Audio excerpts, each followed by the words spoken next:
There's got to be at least one family that does have an OnlyFans, so we could agree on that, right? Yes, indeed. It's Yes, like indeed. the it's I'm like the pretty sure. law of Yeah, probability. I'm pretty If sure. we've thought about it, somebody's doing it.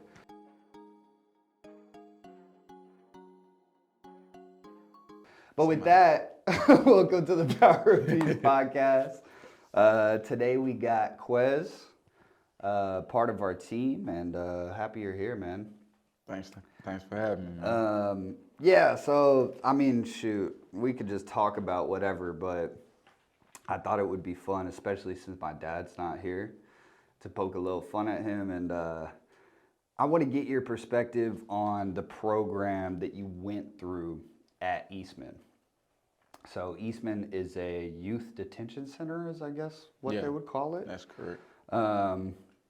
But you were there when my dad came and started the program. And what's really cool is, you know, you're out, you're back living your life, and we don't have many testimonials of people that have gone through the program. We just hear how it went from my dad, you know, and you can't always trust, well, it was great, or they all loved it. It's like, different perspective.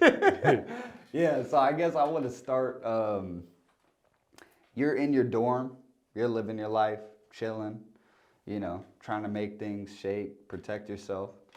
And then one day, some tall, lanky, tatted up white dude walks in. So kind of walk me through what that was like. All right, so when Kent first got there, I think I was there for like a week, or it was my second week. So I'm the new guy. And then they were saying something about going to group, but nobody really wanted to go to group. So they was like, Mr. Cummings is coming down. Man, we don't want to go to that. So everybody just watching TV, playing the game, just chilling on the dorm. So I was like, I think I was behind the door. It wasn't time for me to come out yet, because you know they had where you got to be behind the door and when you come out, because the COVID thing. So I was like, I'm just gonna go to group, because that's the way I'm gonna be able to get out the room. So by the time that hour is up, I'm gonna be able to come back to the dorm and play the game. So I go. So at first, as Kent get to talking, I'm like, he ain't talking about nothing. He ain't talking about nothing. I ain't really hearing nothing that he's saying, because I ain't really know what he went through, like what is his motive, because different people have different motives. Absolutely. So as time go on, you know, I give him the benefit of the doubt, because I feel like everybody need the benefit of the doubt. So I'm sitting back like this right here.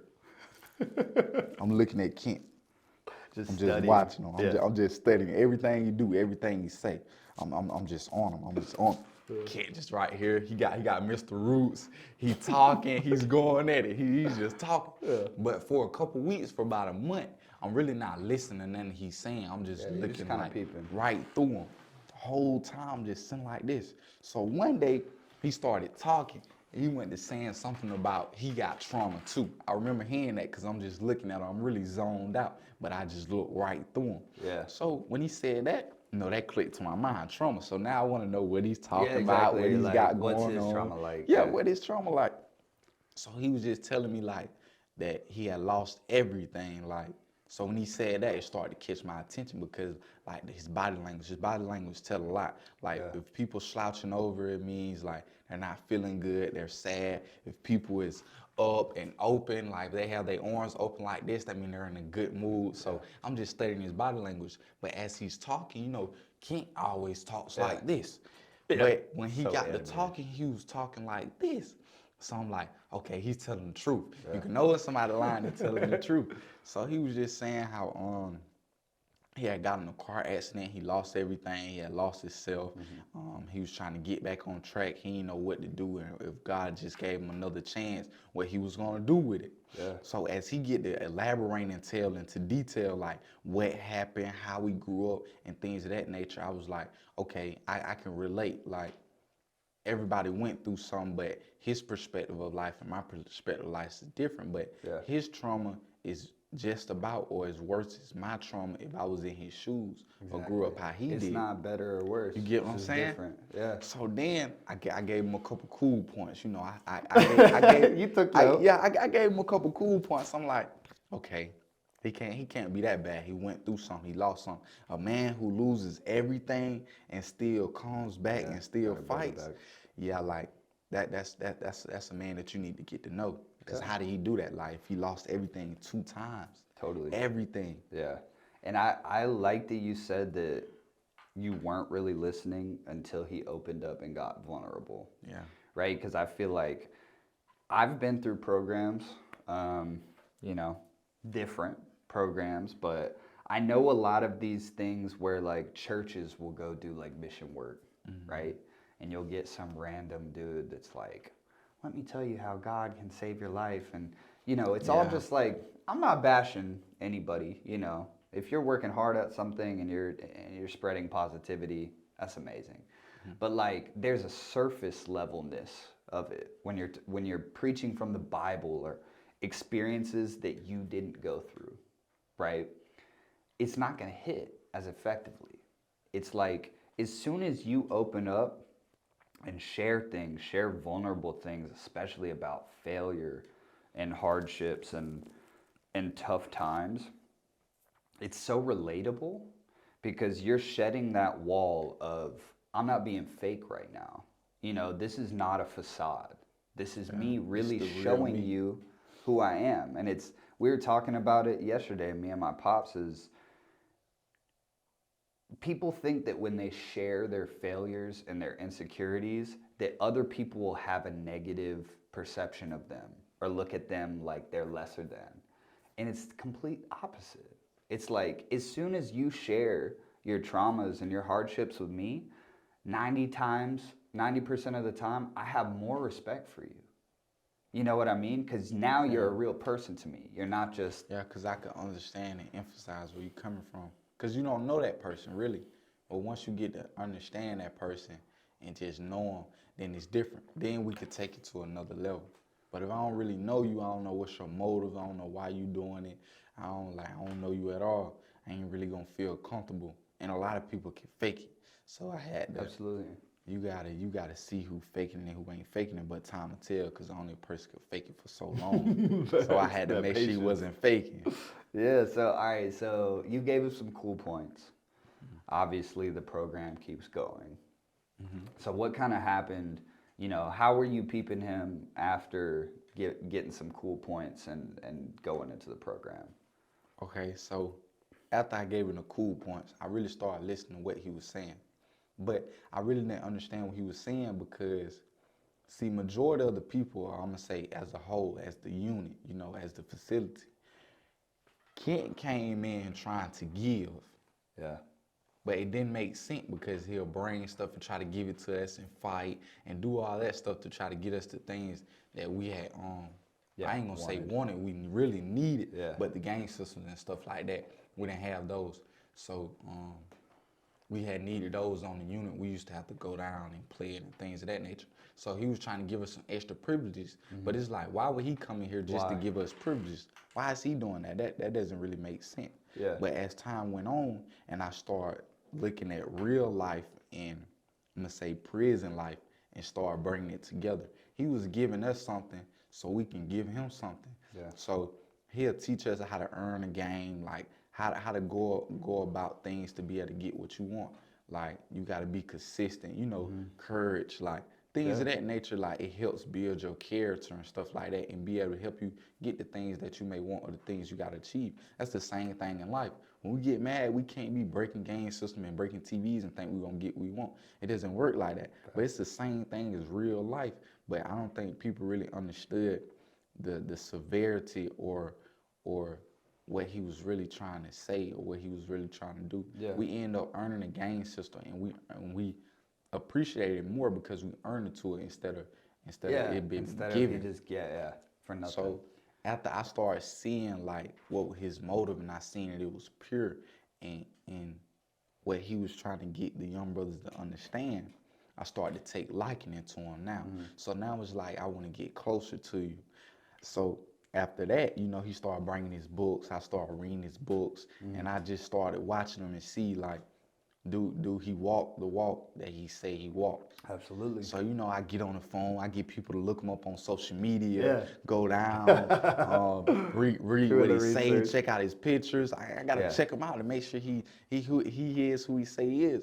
And then he ended up coming back and getting Eastman name tatted on him because it was part of his story. Yeah. So then I knew, like, this man here is crazy, but he's real. He's real. Facts. He's real. Yeah, no, I love that you said that. It's funny to hear your perspective of that because, you know, it's my dad and we talk all the time. So, like, you know, sometimes he'd tell me things and I'm like, LOL, like, you crazy, bro, but I love it. You know, but I just like, it just kind of go over my head. But he always talks about his sleeve and how impactful it is to get permanent ink on his body for other people just to show respect. And like you said, like that he's walking the walk. You know, I care about this so much, I got the tat. And he always tells me, he's like, the like street cred and the just relation, like subconscious relationship building that I get from showing those dudes that is always like way more than you're even expecting. And for someone that's, you know, out here not, you know, in the living behind doors, I can't really relate to that, you know, but to hear someone be like, no, when I saw it, like that was something that was impactful to me. It's like pretty cool. But I also think it's so important, man, like you said, the lessons that this program is teaching you and how it relates to real life. You know, sweat equity is so huge. And that, like you said, like just giving without expecting something in return. It's so foreign that we're not expecting it. You know, like even in business, when some dude is trying to help you and he's making connections for you and he's hooking you up with jobs. Too good to be true. Exactly. But then you start to realize that like that is the pathway to success in life. Is a lot of times you have to give more than you're getting back. And that's the way that you establish connections or, you know, open doors to opportunities that you didn't have before. It's because you showed them the type of hustle and mentality that you have. Listen, I'm willing to put in 6 months of shit that I don't want to do just so you know that I'm about it.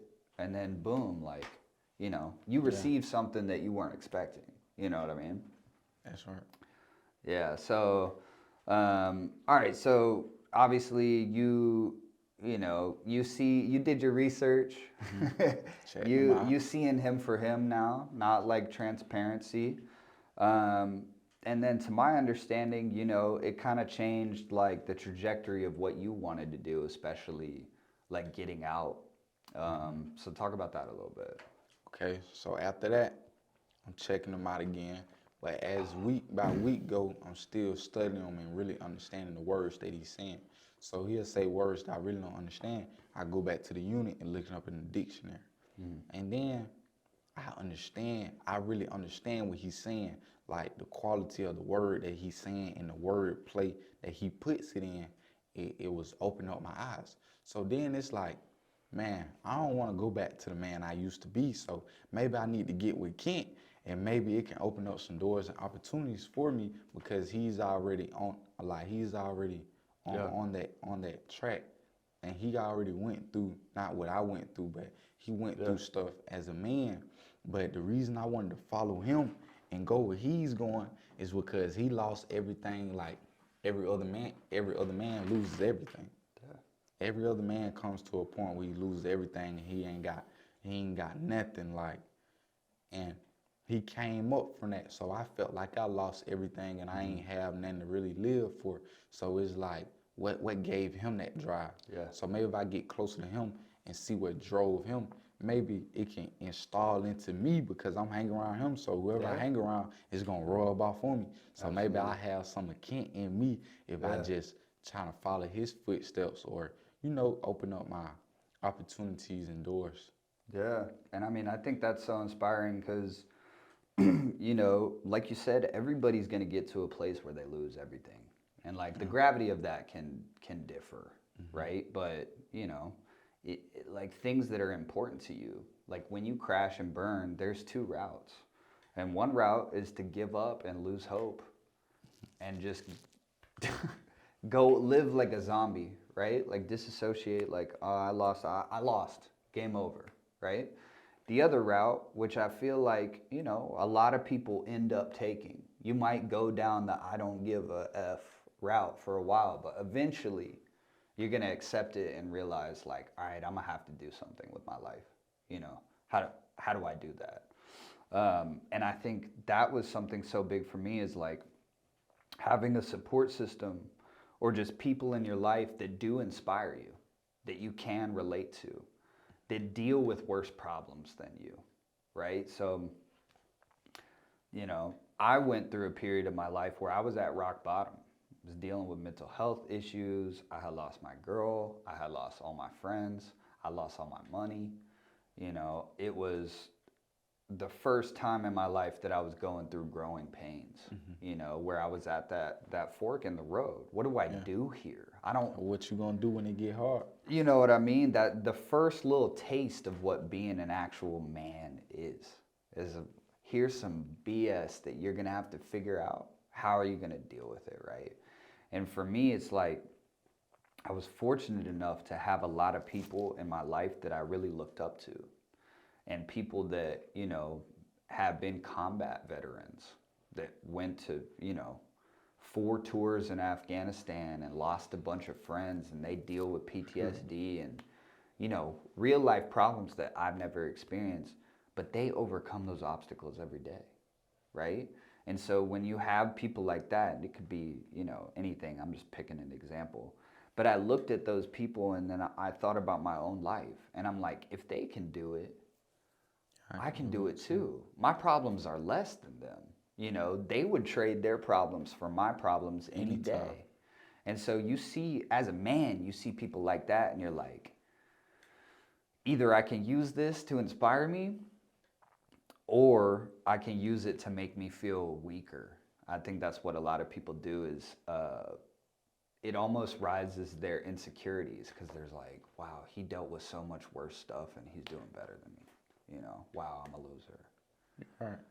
Right? So it all depends on how they look at it and how they come back from that situation. Literally. And I think, you know, I got a lot of respect for you, man, just because you've been in places and the universe gave you things that could be beneficial and you took the time to take that route. Okay, so. Like, you know what I mean? Like, we just talked about giving when you're not getting anything in return. You got out, you already hitting up my pops. Like, how do I help? How can I come, you know, just give back, you know, fix things, right?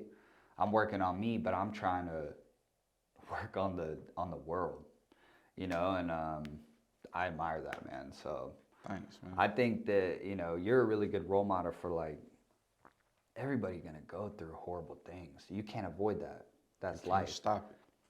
But as a man, we have to decide how we're gonna pivot, right? And I think like I've said it way too many times. People probably get annoyed at me for saying it, but it's like you gotta try, man. That's the first step. I'm committing to trying. I'm committing to doing the hard work. And if I don't do the hard work, it's not gonna work. You know, I'm gonna have to do the things that I don't wanna do to make my life better. You know? You gotta be, sometimes you're gonna have to be in uncomfortable situations to become comfortable. Absolutely. Yeah, like exposure therapy, you know? Stuff like that. It's funny because like that's what they say, like for people with anxiety, you know, I've listened to podcasts, you know, I've even talked to my therapist about this. Fortunately, I don't talk to this dude as much anymore, but when I did, you know, I was dealing with a lot of anxiety, and the only thing that he was telling me was like, avoiding the anxiety, the things that you're anxious about, is only gonna prolong the anxiety. So like, if you're scared and anxious to be in public, per se, or like, let's say go to the grocery store. There's a lot of people that like are too scared to go to the grocery. It's too overwhelming. Yeah. The solution to that is to go to the grocery store as many times as you can until you're comfortable with it. That makes sense. You know, Yeah, it's 'cause it's like when you be scared or you got fear in your heart, it's like that fear is gonna follow you and hunt you because it's know you scared of it. So even if you're scared, you gotta act like you're not scared. So eventually you won't be scared. For real, for real. you gotta attack the fear, Yeah. or else it's gonna attack you. You know what I mean? So let's talk about like, I don't know. I want to talk about temptations, and we can remain vague, but you know, in your scenario, you get out and you go back home, and there's a lot of connections that you know you have a past with people that are, you know, I go into my hometown, I run into these same people that you know are not the best people, right? And there's a lot of temptations that come with like peer pressure and who you're hanging out with. So I want to get your perspective and advice on, you know, how do you stay in your own lane and how do you avoid these pressures? And I like to call them demons, you know, this negative energy in the universe that will always exist that is out to get you. Yeah. You know, how do you stay true to yourself and stay on the path of success?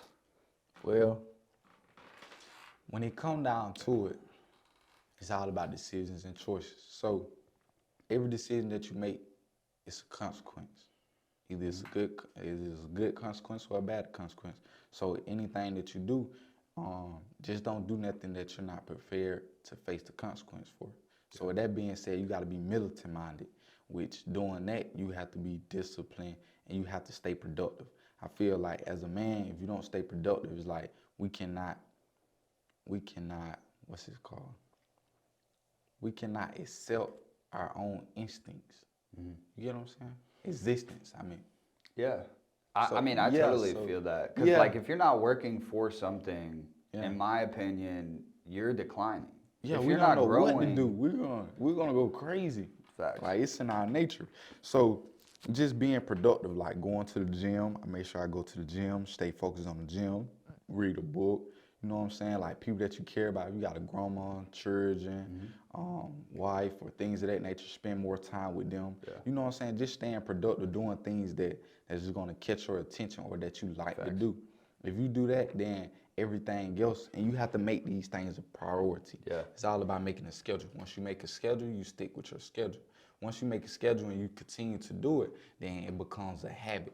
Yeah. So then you don't think about it like, if you gotta go somewhere, if you know you gotta go to Chicago to do a show, you ain't stopping that for nothing else. You gotta get on that You do plane. it. Yeah, Yeah. you gotta get on that plane. Because that's Absolutely. already your plan. So if you gonna make your plan and execute your plan, then anything else that's not being productive or that's on your list, then you can't entertain it or anything of that nature. Couldn't agree more, man. I mean, they say that, like, boredom kills, Yeah. right? It do. I don't think I would have. Well, here's a funny example of it. Yeah. Is like, I started playing sport. I mean, I started playing sports when I was like 3 years old. I was doing karate and taekwondo and like going to competitions. Yeah. You know, so I've been competing since a 3-year-old. Okay. But you know, I picked basketball as my route, and I played basketball up until sophomore year of high school. But what happened is, you know, I got down on myself. I'm not the tallest, most athletic dude, you know, and I'm like, I'm not about to go to college for basketball. Like, why do I waste all my time doing this if I'm not even going? Exactly. You know, like I go to practice 3 times a day. Like I'm tired every day. I don't be hanging out with girls. You know, I'm just playing basketball. So I stopped playing basketball. And as soon as I stopped, this boredom came over me. All of a sudden, I had all this free time to do whatever I wanted. And you know what I did? I started smoking weed. And that's why. Because I was bored. Because I wasn't being productive. I wasn't filling my schedule with things that I like to do. I was just hanging out. So all it took was one dude to be like, we could smoke some weed. And I'm like, that might be productive. Right? But, I mean, that's just like such an easy example for me. I guess you talked about discipline, and I think that's one thing that's changed my life is no one's going to teach you to be disciplined other than yourself. You're right. You know, like if you lie to yourself all the time, you know, And you know you're right? lying to yourself. Because you might not be telling other people that like, all right, tomorrow I'm gonna wake up at 6 a.m. and go to the gym. You don't tell nobody about that. But then your alarm clock goes off at 5:30, snooze it, and you wake up at, let's say, 8:30, you already feel like a piece of shit. Because you lied to yourself. Yeah, You and failed you to hit the yourself. snooze button. Yeah, I can relate now. I can relate to that now. You know? And it's Yeah. like, that's what, so Conor McGregor, I saw this video. He was talking about that. He's like, it's so important to set a schedule because you can collect W's on yourself. And what he means by that is like, I wake up at a certain time, I go to sleep at a certain time, I eat at a certain time, I work out at a certain time. And I do all those things to rack up these W's. Because every time I do it, I said I was going to do it and I did it. Yeah. And that starts small. You know, that's like that book, like. It starts discipline though. It does, bro. It does. So, like, when did you start trying to be disciplined? That's a good question. I got them, man. I got the good ones.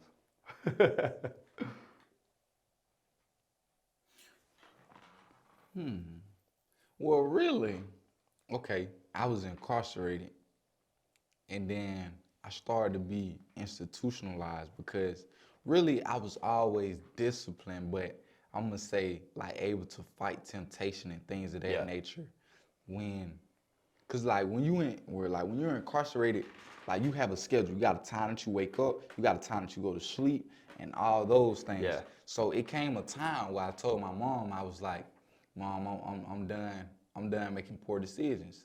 Like, I'm not saying I'm not gonna slip up or anything, but I'm really gonna try everything in me to do better. You know what I'm saying? Cause I kept seeing like where my close friends was going and what was happening to them. So I said, at some point I have to change. At some point I gotta do something different. Facts. So I'm just gonna give 110%. If it don't work, then hey, it is what it is. But I'm gonna try. you tried. So with the discipline thing, like we had a schedule, but I never used to follow the schedule. When it's time to eat, I don't eat at that time. When it's time to go to the gym, I don't go to the gym at that time. I do whatever I want to do, and however the consequences, however long I stay behind the door, that's what happened. So when I came off lockdown, I was on lockdown for like 30 days, like a month. Dang. So I came out for an hour because you know you got to get recreation, and get on the phone, take a shower. That's it, and then you go back to the room. So as the schedule came, I just started, getting up when the breakfast come, eat the breakfast, exercise, read a book for an hour, and then after this, pray. Just committing to the schedule. So I did it for a week. So after I did it for a week, I was like, okay, I know I can do it for a month.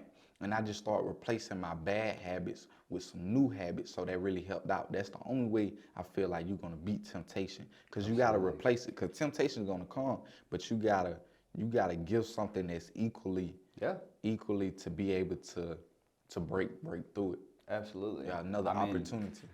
Yeah, I can relate to that because, to be honest, I didn't really have much discipline until a couple years ago. And what changed for me was I took the route of not trying, of like, I'm go with the flow. I do whatever I want. Whatever happens, I deal with it, right? I got you. And then I drove myself into the ground. I didn't care enough about things until I got to a place where I was like, what have I done? You know, I'm not the person I want to be. I don't have any of the things that I want. I'm barely meeting my needs. You know, like I feel like I'm dying right now. And that's where the not trying life took me here, right? So I was in that rock bottom place of like reflection. You know, damn, what did I do to get here? And that's when I made that choice. I said, I can continue doing the I'm not gonna try route and make my life worse, or I can do the one where I try. And I haven't tried that yet. You know, like I was always too scared to try hard and fail because I didn't want people to think that I was trying when I was bad at something, right? So it's easy, like let's say— That makes sense.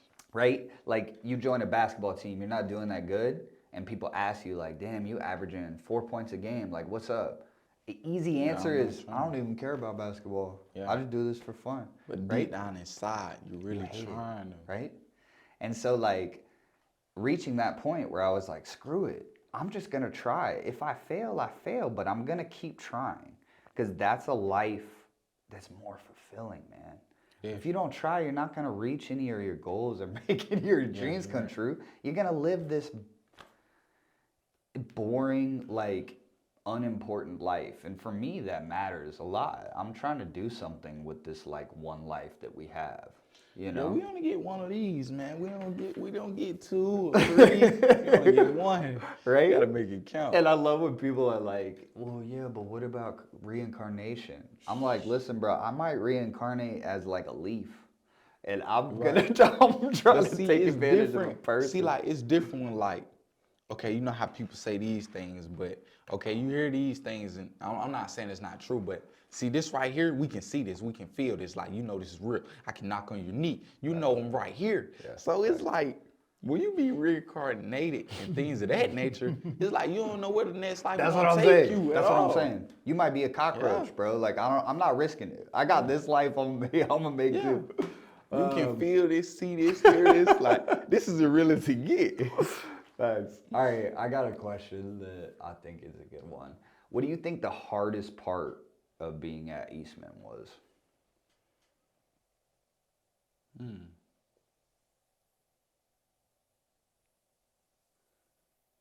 What's mean the hardest part?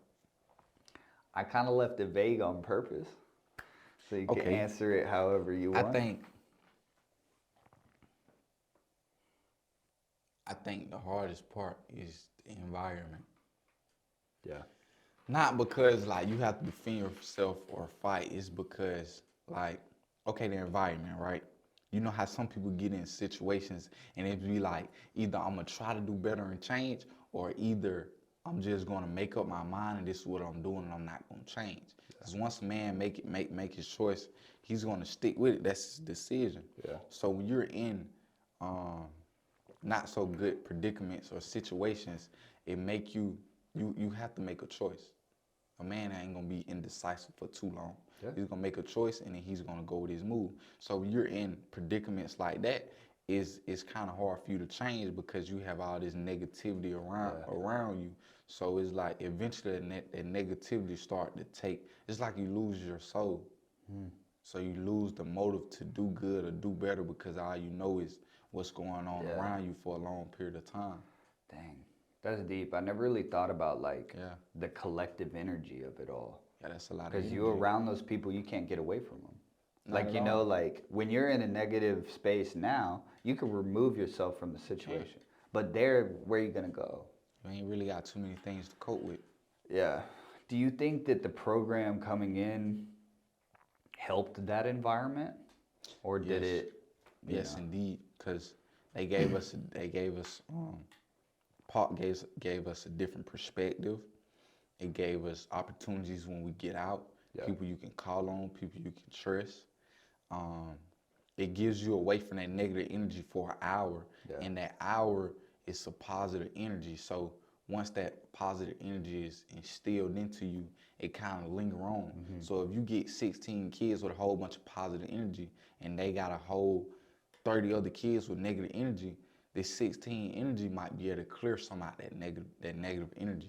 Absolutely. You get what I'm saying? So it kind of just changed the vibe. Like, that really matters.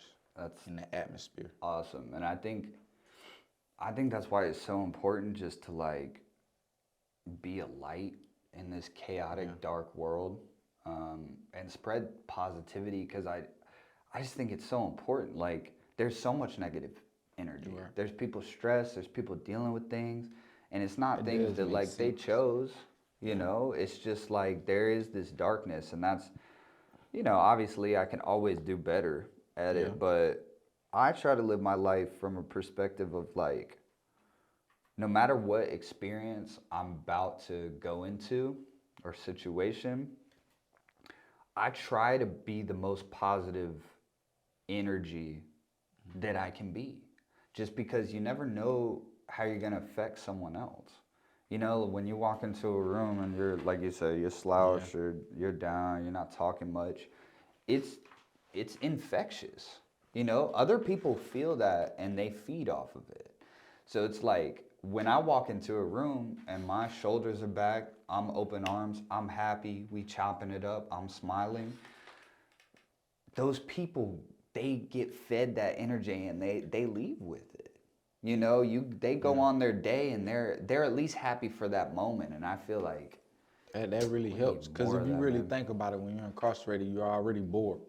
There's nothing really too much you can do besides watch TV and get on the phone, unless you want to read a book. Those three options, but you got those three options every day, and eventually it gets boring, it gets tired. So if you ain't got nothing else to do and you ain't got nothing but time to think, all those like that negativity and those demons just gonna keep hunting you and get in your head. And if you're out on a unit all day, you don't have nothing positive to really just come into the atmosphere besides the phone. Yeah. But that's kind of different from really hearing something or hearing positive stuff instead of seeing positive stuff and feeling it. Absolutely. That's the difference. Do you think, I mean, I've heard a lot of stories about Eastman, and, you know, obviously my dad is my dad, so I got the inside scoop. But would you say Eastman is like as tough as, you know, a prison environment? I've heard of a lot of these like cupcake youth detention centers, but my dad said that Eastman was like the same level of like maximum security kind of places you've been in. See, we have juvenile youth detention center prison and real prison. See, me, I'm more kind of advanced. So the juvenile, see, it's all about how you look at it though. Like it's bad now, cause like in juvenile, that's 5 stars. Yeah. So that's the worst of the worst. That's the maximum. It was like But GTA 5. yeah. So if you really think about it, then yes, it is the worst. But I started changing my perspective. You got to think. We eat 3 times a day. We get cupcakes. We get juices. We get to go to the gym. We get to go down there with Kent for a little minute. We probably still got a game system. You get TV. You get a shower. You get what you need. So I mean, in that situation, that might be better for some people that's on the street that don't have clothes to wear. So it all just depends on what you went through and how you look at the situation. Because in the big jail, you don't get those type of stuff. You get what I'm saying? So man. it just depends. In juvenile, for a juvenile though, at a young age, 14, 15, 16, or your juvenile years, that's gonna be kind of hard on you because you never experienced nothing like that because you're so young. Yeah. But as time get older, you really look at it as a blessing. That's such a awesome perspective, man, because it's easy to not be grateful.